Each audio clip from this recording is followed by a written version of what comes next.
Myself Vikrant Chai. I am a science teacher from the Indian Reward State School. तो बच्चों हम लोग कौन सा चैप्टर पढ़ रहे थे? Electricity and its effect. Sorry, हम लोग कौन सा चैप्टर पढ़ रहे थे? Electricity and its effect. तो इसमें मैंने आपको इलेक्ट्रिसिटी क्या होता है उसके बारे में बताया था, उसके जितने भी टॉपिक्स थे उसको अच्छे से पढ़ाया था। फिर हम लोगों ने इलेक्ट्रिसिटी के दो इफेक्ट्स के बारे में देखा था, जिसमें मैंने आपको heating effect of electric current पढ़ाया था और magnetic effect of electric current. आज हम लोग क्या पढ़ने वाले हैं? आज हम लोग इस चैप्टर के लास्ट टॉपिक को पढ़ने वाले हैं, जिसका नाम है इलेक्ट्रिक बेल। इलेक्ट्रिक बेल जो होता है आपका एक magnetic effect of electric current के एप्लीकेशन पे काम करता है। तो ये उसी से रिलेटेड टॉपिक है जो मैं आपको आज पढ़ाने वाला हूँ। तो सबसे पहले वन बाय वन हम लोग क्या करेंगे, लाइन बाय लाइन इसके जो भी टॉपिक दिया हुआ इसके बारे में पढ़ेंगे, उसको समझाएंगे और फिर इसके फिगर के हेल्प से आपको मैं एक्सप्लेन करने की कोशिश करूँगा कि ये किस तरीके से काम करता है। तो चलिए शुरू करते हैं। जो आपका इलेक्ट्रिक बेल होता है, मैंने बताया कि वो किस एप्लीकेशन पे काम करता है? Magnetic effect of electric current, इसी एप्लीकेशन पे काम करता है, मैग्नेटिक इफेक्ट के। तो चलिए शुरू करते हैं। An electric bell is the most common application of electromagnet. तो जो आपका इलेक्ट्रिक बेल जो होता है वो बहुत मोस्ट कॉमन एप्लीकेशन है किसका? इलेक्ट्रोमैग्नेट्स का। मीन्स आपके जितने भी इलेक्ट्रिक बेल होते हैं सब में किसका यूज़ किया जाता है? इलेक्ट्रोमैग्नेट्स का यूज़ किया जाता है। अब इसके अंदर क्या क्या होता है और इलेक्ट्रोमैग्नेट्स के अलावा और कौन कौन सी चीज़ें होती हैं? It consists of an electromagnet, a springy iron strip, a hammer, a gong, two switches and connecting wires. तो इसमें इलेक्ट्रोमैग्नेट्स के अलावा क्या होता है? एक आयरन स्ट्रिप होता है, स्प्रिंगी आयरन स्ट्रिप होता है, एक हैमर होता है, एक गॉन्ग होती है, दो स्विचेस होती है और कुछ कनेक्टिंग वायर्स होते हैं। आप फिगर से क्लियरली समझ पा रहे होंगे, यहाँ पे फिगर दिया हुआ है, इसको आप जब देखेंगे तो आपको समझ में आएगा।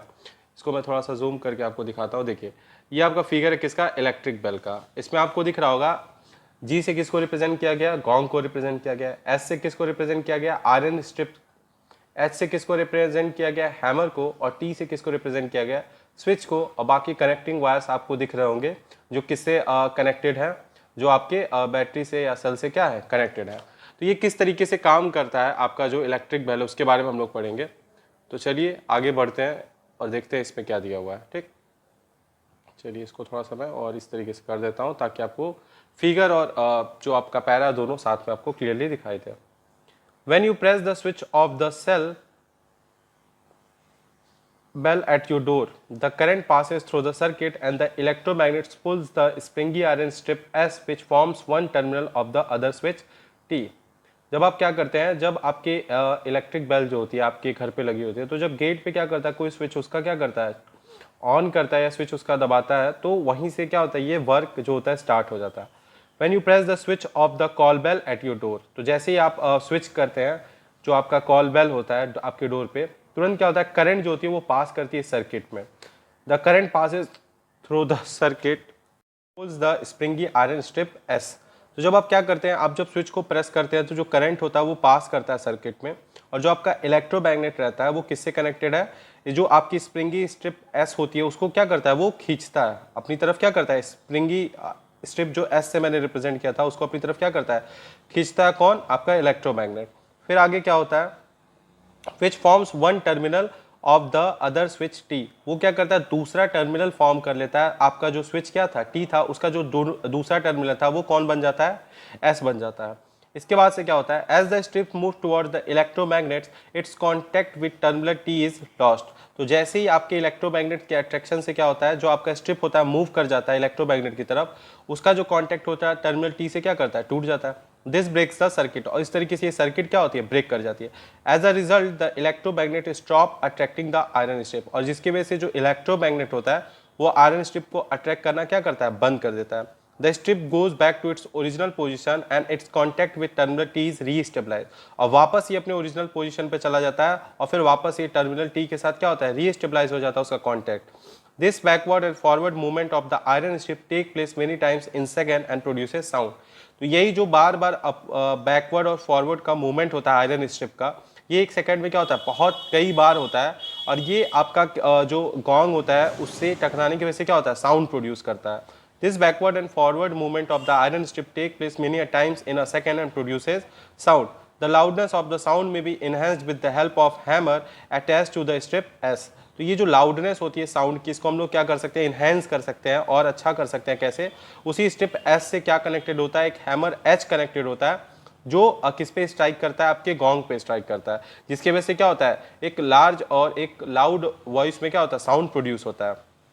The loudness of the sound may be enhanced with the help of a hammer attached to strip S, which in turn strikes the gong G। तो इस तरीके से क्या होता है, काम करता है। तो एक बार फिर से समझते हैं। जैसे ही आप क्या करते हैं, जैसे ही आपने स्विच को ऑन किया तो जो करंट होता है वो सीधे पास करके कहाँ पे जाता है, आपके टर्मिनल T तक पहुँचता है, ठीक। जो आपका स्विच होता है, जो टर्मिनल T होता है, ठीक, वहाँ तक पहुँचता है। तो जैसे ही आपका इलेक्ट्रिक करंट पास करता है तो तुरंत इलेक्ट्रोमैग्नेट क्या करता है, आपका जो स्ट्रिप एस होता है उसको अपनी तरफ खींचता है, ठीक, जो एक टर्मिनल था किसका, स्विच टी का।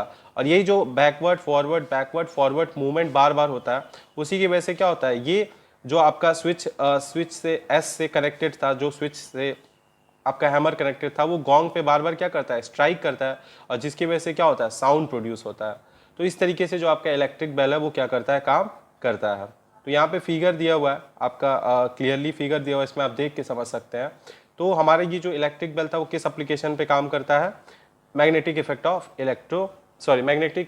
इलेक्ट्रिक करंट, जिसमें मैंने बताया कि इलेक्ट्रोमैग्नेट की हेल्प से हम लोग क्या करते हैं, जो इलेक्ट्रिक बेल है वो वर्क करता है। एक बार फिर से बच्चों ध्यान से समझ लीजिए। यहाँ पे आपको फिगर में क्लियरली एक रेड कलर का बॉक्स जैसा कुछ दिख रहा है, ये क्या है, एक इलेक्ट्रोमैग्नेट है। आपको पता है कि जब करंट पास करता है, ठीक है, किसी भी कॉइल्ड वायर से, तो वो किस तरीके से बिहेव करने लगता है, मैग्नेट की तरह। तो यहाँ पे भी एक कॉइल्ड वायर है, जो एक आयरन के रॉड पे क्या किया गया है, उसको वाइंड किया गया है, ठीक। तो जैसे ही आप करंट पास कराते हैं, ठीक, जैसे यहाँ सेल से क्या करता है, करंट पास करता है, कहाँ पे, इस इलेक्ट्रोमैग्नेट पे, ये तुरंत क्या करता है, बिहेव करने लगता है किस तरीके से, मैग्नेट की तरह। तो ये आयरन, जो आपका ये जो आयरन स्ट्रिप एस था, इसको अपनी तरफ क्या करेगा, अट्रैक्ट करेगा, अपनी तरफ खींचेगा। तो जब ये इसको अपनी तरफ खींचता है तो होता क्या, आप देख रहे होंगे यहाँ ध्यान से, यहाँ से भी आपका एक टर्मिनल, जो आपका कंप्लीट टर्मिनल था, ये जो स्विच टी और एस था, ये कंप्लीट टर्मिनल था, ये दोनों ज्वाइन थे, तब जाके ये करंट क्या करता है, कंप्लीटली फ्लो करता है। तो जैसे ही आप करंट पास करते हो, करंट यहाँ पे जाता है, ये आपका इलेक्ट्रोमैग्नेट क्या करता है, इस स्विच एस को क्या करता है, अपनी तरफ खींचता है। तो अपनी तरफ खींचता है तो ये टर्मिनल ब्रेक कर जाता है, और क्या होता है, इलेक्ट्रोमैग्नेट वर्क करना बंद करता है, क्योंकि सर्किट क्या हो चुकी है, यहाँ पे एस और टी क्या थे, दो टर्मिनल्स थे स्विच के। तो जब एस ये क्या होता है, अट्रैक्ट होकर इधर चला जाता है, यहाँ से टर्मिनल ब्रेक कर जाता है, तुरंत इलेक्ट्रोमैग्नेट काम करना बंद कर देता है। फिर अगेन क्या होता है, फिर अगेन जब इलेक्ट्रोमैग्नेट काम करना बंद करता है तो एस वापस से अपनी पोजीशन में आता है, फिर अगेन वो सर्किट कंप्लीट करता है, फिर अगेन इलेक्ट्रोमैग्नेट काम करता है, और एस को रिपीटेडली क्या करता है, बार बार अपनी तरफ खींचता है, और सर्किट ब्रेक होने की वजह से बार बार इसको छोड़ देता है। तो ये जो कॉन्टिन्यूअस मूवमेंट होता है स्ट्रिप एस का, उसी की वजह से जो हैमर कनेक्टेड है उससे, उसका भी क्या होता है, कॉन्टिन्यूअस मूवमेंट होता है, और वो गोंग पे बार बार क्या करता है, स्ट्राइक करता है, जिसकी वजह से क्या होता है, साउंड प्रोड्यूस होता है, लाउड साउंड प्रोड्यूस होता है। इसीलिए हम लोग इलेक्ट्रिक बेल में क्या करते हैं, इसीलिए इसका यूज किया जाता है, ताकि वो क्या करे, साउंड प्रोड्यूस करे। तो इस तरीके से आपका जो इलेक्ट्रिक बेल है वो काम करता है। तो फिगर में आप क्लियरली देख सकते हैं कि जब सर्किट ब्रेक था तो यहाँ पे गोंग कोई साउंड नहीं प्रोड्यूस करता, और जैसे ही सर्किट को मैंने कंप्लीट किया, यहाँ पे गोंग ने क्या किया, साउंड प्रोड्यूस करना स्टार्ट कर दिया। तो इस तरीके से हमारा इलेक्ट्रिक बेल वर्क करता है। तो इसी के साथ ये चैप्टर हमारा कंप्लीटली खत्म हो गया। आई होप आप लोगों को अच्छे से समझ में आया होगा। इस चैप्टर में जितनी भी चीज़ें दी थी डिटेल में मैंने आपको सब बताई है, और इसके बाद से अगली क्लास में हम लोग इस चैप्टर के एक्सरसाइज को सॉल्व करेंगे। सो आज के लिए बस इतना ही। Thank you class, have a good day.